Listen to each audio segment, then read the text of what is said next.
Voilà, j'ai l'information pour porter plainte contre la médiathèque de Montrouge. Le monsieur en rouge que j'ai filmé là, c'est la preuve juridique de qui je parle.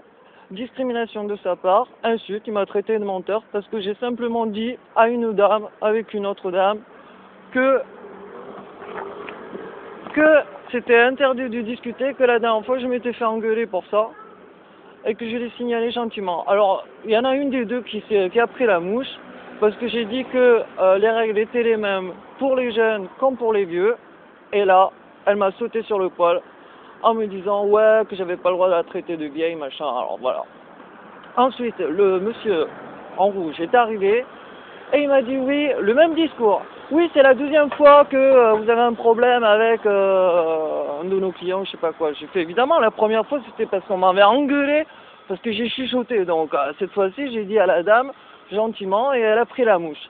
Alors, le point de départ, c'est les madames. Mais le plus intéressant, c'est le monsieur en t-shirt rouge qui m'a dit que si je diffusais ça sur Google, machin, du truc, alors en lui rappelant que j'avais totalement le droit de raconter ce que je voyais à la médiathèque. Ouais, il m'a dit, il y a déjà eu quelqu'un de viré, alors je sais pas de qui il parle, et pourquoi il a été viré, j'en sais rien. Ouais, je vais vous attaquer pour diffamation, machin, du truc, et surtout, attendez-vous à vous faire expulser de la médiathèque.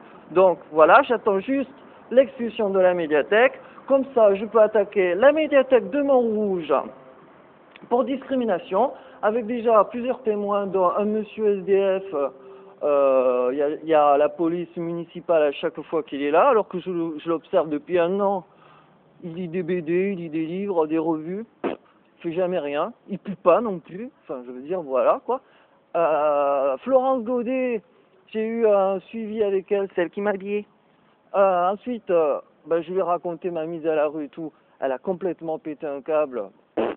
Elle m'a dit de la laisser tranquille définitivement. Donc le jour J, je balance toute la conversation pour démontrer que mon statut social entre sédentaire et SDF entraîne une répercussion de discrimination, de succession de discrimination, qui entraîne que la personne qui se retrouve SDF, tout d'un coup, elle n'a plus accès à la médiathèque alors que la médiathèque est un sanctuaire. Donc il me manque juste le papier, je diffuse ça sur YouTube en mettant médiathèque de Montrouge, discrimination, et je mettrai en commentaire bientôt porter plainte au procureur, le procureur ne va pas poursuivre la médiathèque, mais ça, ce n'est pas important. Moi, tout ce que je veux, c'est laisser une trace et dire, vous voyez, le procureur n'a pas porté plainte. Voilà, comme d'habitude, le procureur, à chaque fois que je lui signifie des irrégularités, des violations de loi, etc., il s'en fout, il se torche le cul avec. Donc pour pouvoir atteindre le procureur, il faut que je passe par de la matière, vous voyez. Donc là, je vais faire mes petites courses. Je vais aller diffuser ça sur YouTube. Et j'attends juste le papier pour attaquer la médiathèque de Montrouge, Florence Godet et le monsieur à t-shirt rouge, qui lui déjà, sa carrière est déjà finie, vu que il vient d'être immortalisé. Donc il n'y a aucun souci, qu'il peut porter plainte pour diffamation. Moi je vais dire que c'est un témoignage de discrimination, de flagrant délit.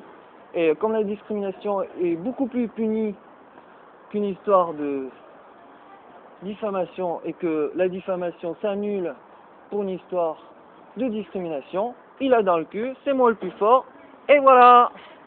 Salut les messieurs à lunettes en t-shirt rouge.